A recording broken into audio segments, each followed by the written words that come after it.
Good morning, everybody. Thanks for being here. My name is Brian Fisher, and I'm the manager of the Media Relations Division for the Prince George's County Police Department, and we really appreciate you joining us this morning.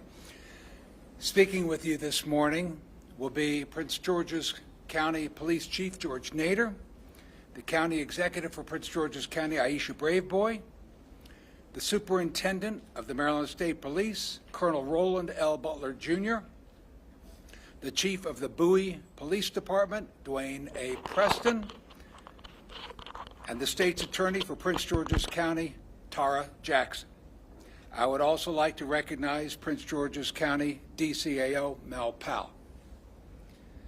Because this investigation remains very active, we'll take a few questions at the end of the presentation, but we'll be very limited in what we can answer.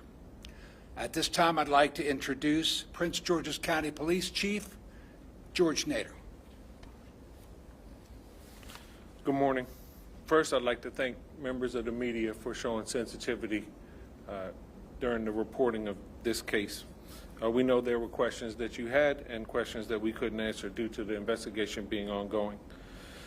On September 5th, detectives from the Prince George's County Police Department's Homicide Division developed probable cause to present charges for the murder of Dacara Thompson. This morning, criminal charges were issued for first-degree and second-degree murder.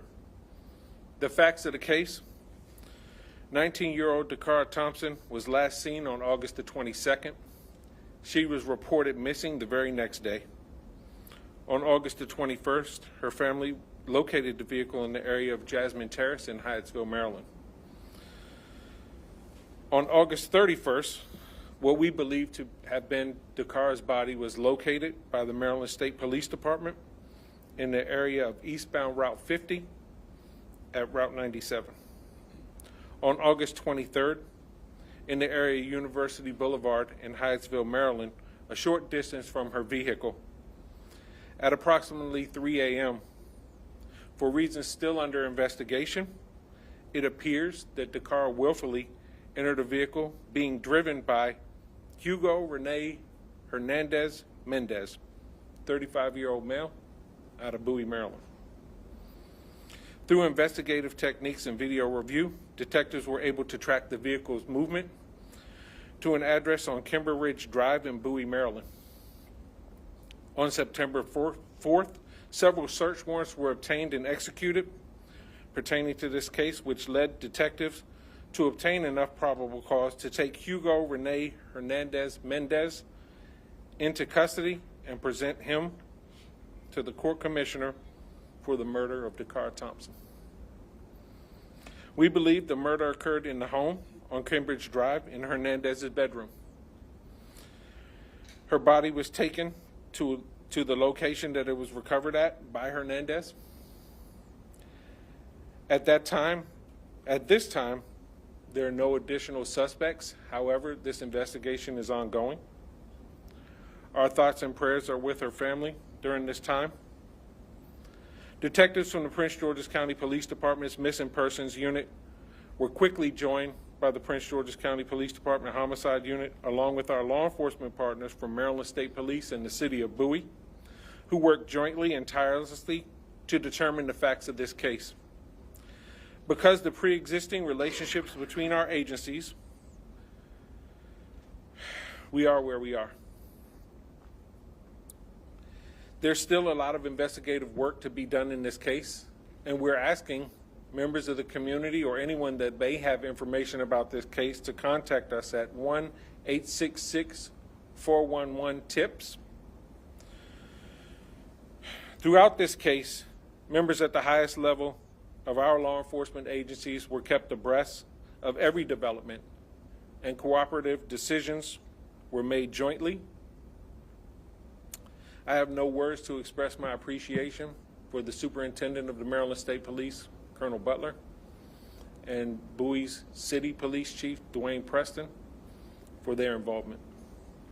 In addition to law enforcement involvement in this case, the highest level of our governments were kept abreast of this matter. This included daily briefings with Deputy Chief Administrative Officer Melvin Powell and County Executive Aisha Braveboy, both of whom provided unwavering support for our teams who were conducting this investigation. Incidents like this affect our entire community.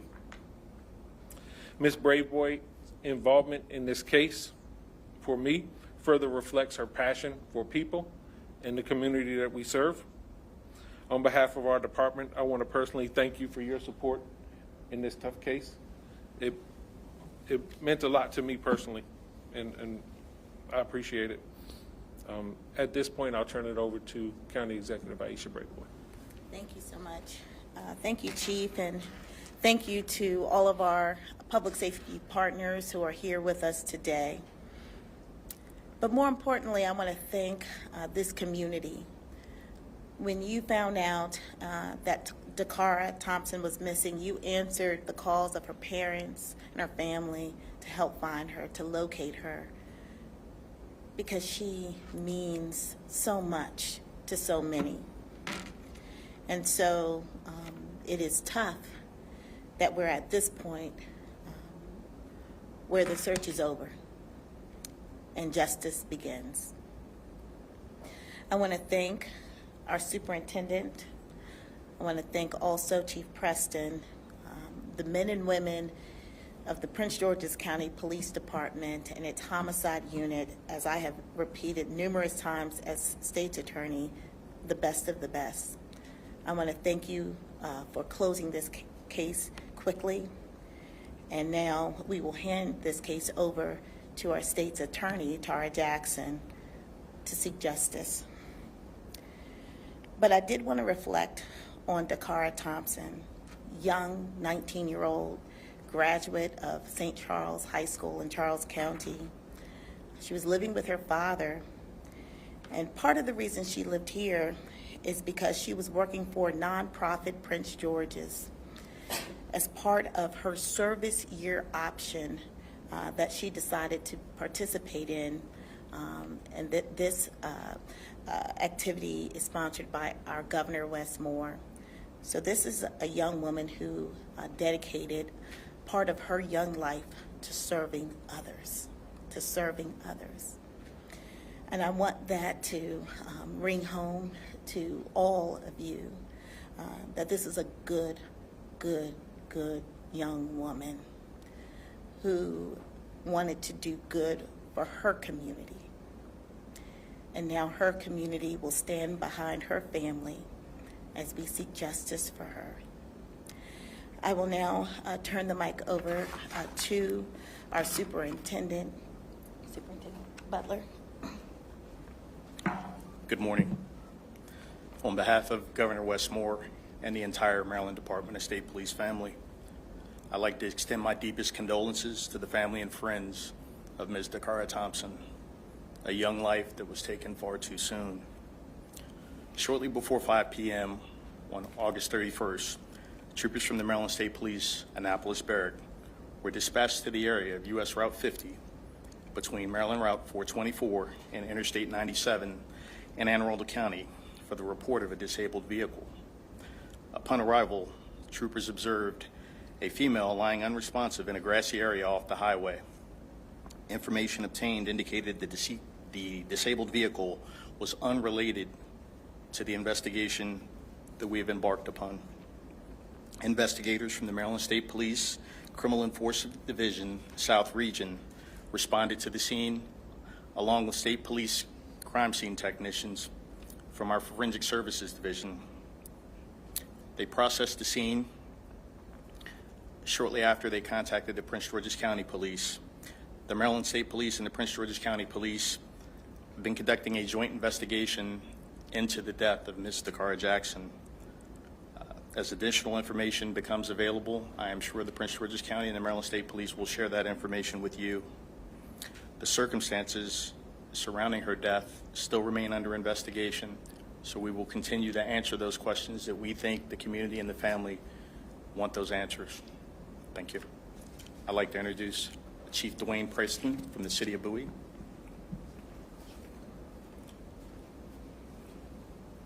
Good morning. On behalf of our city manager, Alfred D. Lott, I want to express my condolences to the family of Dacara Thompson.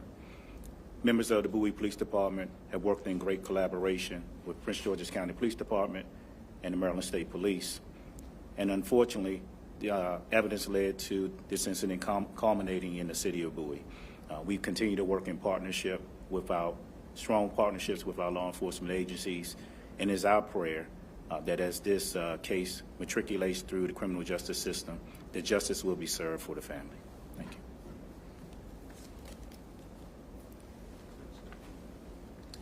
Good morning. I too would like to first express my condolences to the family of Dacara Thompson. I cannot imagine the pain that the family is feeling right now.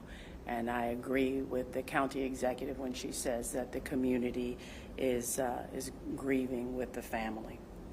I also want to thank the county executive and her leadership team, Chief Nader, Chief Preston, our Maryland State Police partners.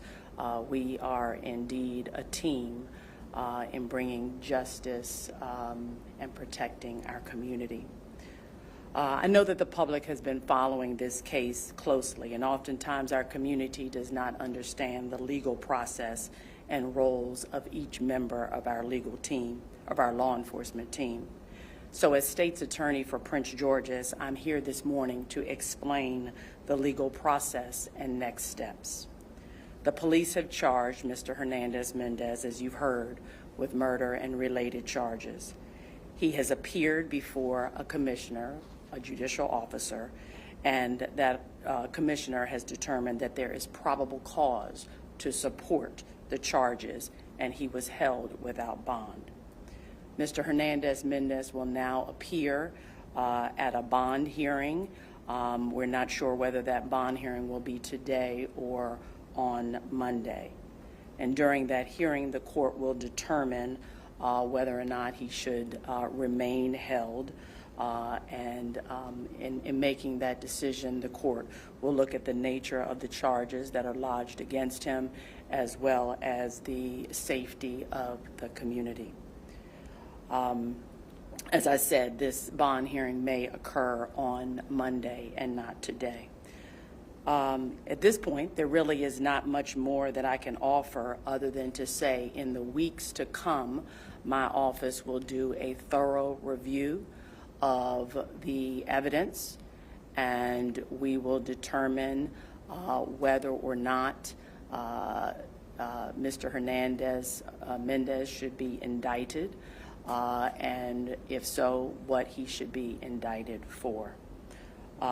It is important to remind our residents, and I want to do this always, that any person who is charged with a crime in Prince George's is entitled to due process through our judicial system, and it's my job as the state's attorney to ensure that the justice occurs, but that the processes are transparent and fair and in full accordance with the law. And finally, I just want to add that my office remains steadfast in working with our partners daily to make sure that our community is safe. Thank you. So the deepest gratitude for the men and women of the Prince George's County Police Department that worked this case literally around the clock since she was reported missing. I deeply appreciate their efforts, and I appreciate the journalism that has covered this case to this point. Now we'll open it up for a few questions. Yeah. Chief, I want to ask you your thoughts on what you think happened here with these two coming together, and then separately, is there any indication that she was alive moving around the home, or that this was a murder that happened? We don't believe she was moving around the home. We believe everything transpired in the bedroom. So what is surrounding the two coming together, that's what we're still investigating. Does the suspect have any other violent crimes in the past? Nothing, not that we're aware of, but we are aware of one prior arrest that occurred with United States Park Police in April. If it wasn't for that disabled car, would that area have been searched? Was that on your radar? That area is probably about 7 miles away from the murder location, but a good distance away from where she went missing. So we are thankful that the Maryland State Police had the ability to locate that body based on that call for service. Chief, was this suspect subject to an ICE detainer from that spring arrest? He was not at that. He was not subject to an ICE detainer based on that spring arrest. On any other? Are you aware? We believe that one was issued yesterday. County executive or whoever wants to handle this, that's going to be an aspect of this case given our time of day and age. Yes. What are your thoughts about that? This man didn't have to legally live. So, as was indicated, he was arrested by U.S. Park Police, which falls under the auspices of the federal government. So the federal government arrested him in April of this year on a DUI charge. He was then released pending his trial. I don't believe his trial date has come up yet. So what we know is that he did not, according to our records, have any contact at the state level, but he was arrested by federal authorities in April. I imagine that there's going to be some reaction to this man's arrest now in the news nationally. What are your thoughts about that? Is his status relevant at all in this case? What are your thoughts? Well, I think that the U.S. Government has made status of individuals relevant. This was someone who was in their custody, and they made the decision to release him. So I think the questions should be asked of the Justice Department. Thank you. He will now have to face his charges here, though, correct? Correct. Right. Yes, ma'am. I have a question. So when Dacara was reported missing, I know that I talked to Brian about this. There wasn't like a flyer or anything put out on social media to get her faked out, right? Can you talk just about that, like the fact that that wasn't put out right away and the case ended this way? Like what was done in the first few hours or days of the investigation? So the facts as we have it is she was in that vehicle before she was ever reported missing. So we did canvass the area. We searched, we questioned people in the area. We looked for video. We did all of these things. As a practice, critical missings get distributed. But the family did a lot of hard work and they distributed information and you all covered that. So the information was out and the community had it. And the community was sending in tips as well. Sorry. The body was first discovered, you were quick to say there's similar characteristics that we cannot identify. Correct. And the timeline up from that point to today, you can provide the details of when you can possibly identify the body. So we met with the family and through that meeting we were able to identify the body. We'll take one more question. We'll do two. You. I was going to ask, are any investigators talking with the suspect as he is cooperating with his anything? We did interview the suspect and we got limited cooperation. Can I just ask, and I want to ask this respectfully, any trauma to the body? We're not going to discuss the manner of death at this time. But thank you for your question. And thank you all. We really appreciate you coming up.